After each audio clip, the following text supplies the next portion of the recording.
Chapitre 23 dans lequel le nez de Passepartout s'allonge démesurément. Le lendemain, Passepartout, éreinté, affamé, se dit qu'il fallait manger à tout prix, et que le plus tôt serait le mieux. Il avait bien cette ressource de vendre sa montre, mais il fut plutôt mort de faim.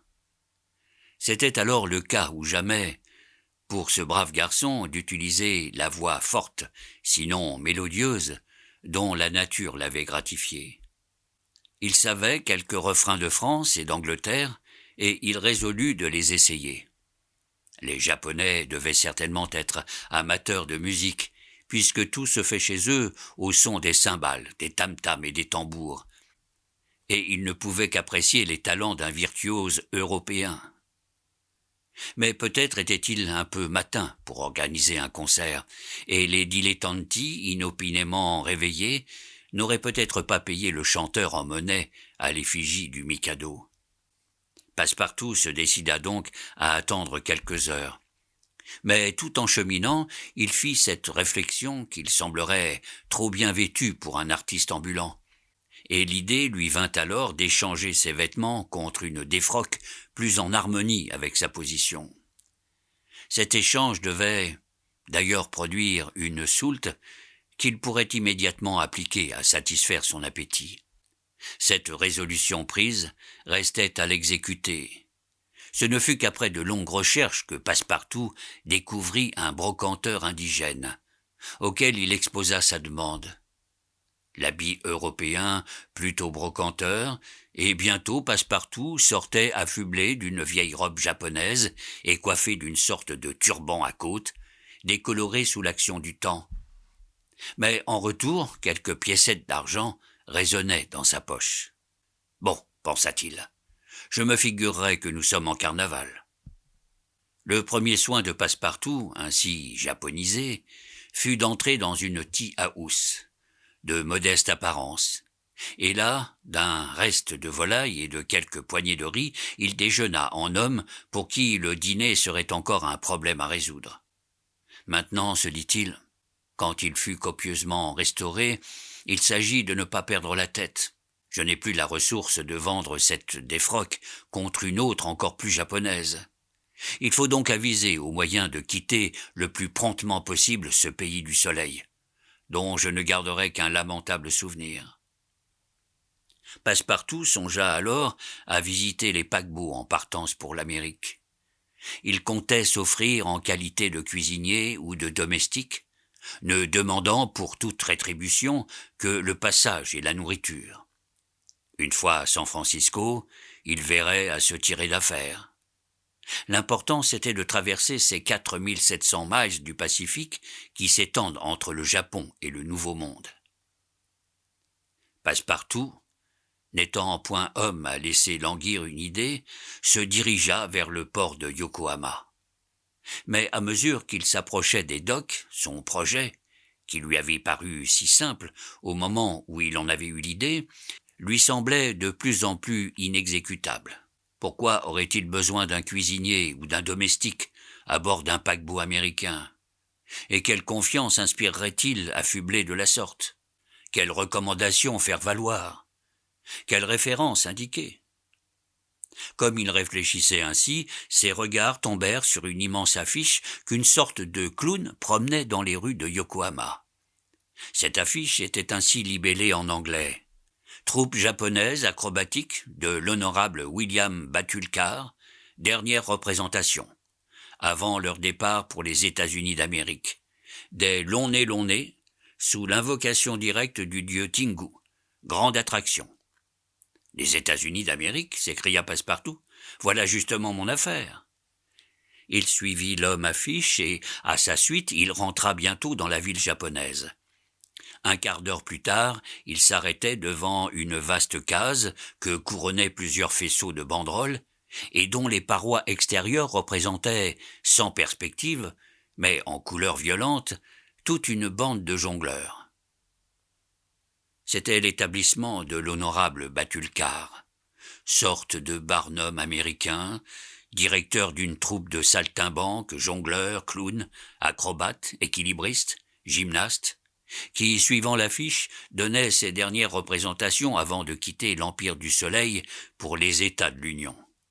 Passepartout entra sous un péristyle qui précédait la case et demanda Mr. Batulcar. Mr. Batulcar apparut en personne. « Que voulez-vous » dit-il à Passepartout, qu'il prit d'abord pour un indigène. « Avez-vous besoin d'un domestique » demanda Passepartout. « Un domestique » s'écria le Barnum, en caressant l'épaisse barbiche grise qui foisonnait sous son menton. « J'en ai deux, obéissants, fidèles, qui ne m'ont jamais quitté, et qui me servent pour rien, à condition que je les nourrisse. Et les voilà, ajouta-t-il, en montrant ses deux bras robustes, sillonnés de veines grosses comme des cordes de contrebasse. Ainsi je ne puis vous être bon à rien. À rien. Diable. Ça m'aurait pourtant fort convenu de partir avec vous. Ah ça, dit l'honorable Batulcar, vous êtes japonais comme je suis un singe. Pourquoi donc êtes-vous habillé de la sorte? On s'habille comme on peut. Ouais, cela. Vous êtes un Français, vous? Oui, un Parisien de Paris. Alors vous devez savoir faire des grimaces. Ma foi, répondit Passepartout, vexé de voir sa nationalité provoquer cette demande. Nous autres Français, nous savons faire des grimaces, c'est vrai, mais pas mieux que les Américains. Juste. Eh bien, si je ne vous prends pas comme domestique, je peux vous prendre comme clown. Vous comprenez, mon brave? En France, on exhibe des farceurs étrangers, et à l'étranger, des farceurs français. Ah, vous êtes vigoureux, d'ailleurs. Surtout quand je sors de table. Et vous savez chanter? Oui, répondit Passepartout, qui avait autrefois fait sa partie dans quelques concerts de rue. Mais savez-vous chanter la tête en bas avec une toupie tournante sur la plante du pied gauche et un sabre en équilibre sur la plante du pied droit? Parbleu, répondit Passepartout, qui se rappelait les premiers exercices de son jeune âge. C'est que, voyez-vous, tout est là, répondit l'honorable Batulcar. L'engagement fut conclu, hic et nunc. Enfin, Passepartout avait trouvé une position. Il était engagé pour tout faire dans la célèbre troupe japonaise. C'était peu flatteur, mais avant 8 jours, il serait en route pour San Francisco. La représentation, annoncée à grand fracas par l'honorable Batulcar, devait commencer à 3 heures. Et bientôt les formidables instruments d'un orchestre japonais, tambour et tam-tam, tonnaient à la porte. On comprend bien que Passepartout n'avait pu étudier un rôle, mais il devait prêter l'appui de ses solides épaules dans le grand exercice de la grappe humaine, exécuté par les longs nez du dieu Tingu. Ce Great Attraction de la représentation devait clore la série des exercices. Avant 3 heures, les spectateurs avaient envahi la vaste case. Européens et indigènes, Chinois et Japonais, hommes, femmes et enfants se précipitaient sur les étroites banquettes et dans les loges qui faisaient face à la scène. Les musiciens étaient rentrés à l'intérieur, et l'orchestre au complet, gong, tam-tam, cliquettes, flûtes, tambourins et grosses caisses opérait avec fureur. Cette représentation fut ce que sont toutes les exhibitions d'acrobates. Mais il faut bien avouer que les Japonais sont les premiers équilibristes du monde. L'un, armé de son éventail et de petits morceaux de papier, exécutait l'exercice si gracieux des papillons et des fleurs. Un autre, avec la fumée odorante de sa pipe, traçait rapidement dans l'air une série de mots bleuâtres qui formaient un compliment à l'adresse de l'assemblée. Celui-ci jonglait avec des bougies allumées, qu'il éteignit successivement quand elles passèrent devant ses lèvres, et qu'il ralluma l'une à l'autre sans interrompre un seul instant sa prestigieuse jonglerie. Celui-là reproduisit, au moyen de toupies tournantes, les plus invraisemblables combinaisons. Sous sa main, ces ronflantes machines semblaient s'animer d'une vie propre, dans leur interminable giration. Elles couraient sur des tuyaux de pipe, sur des tranchants de sabre, sur des fils de fer, véritables cheveux tendus d'un côté de la scène à l'autre.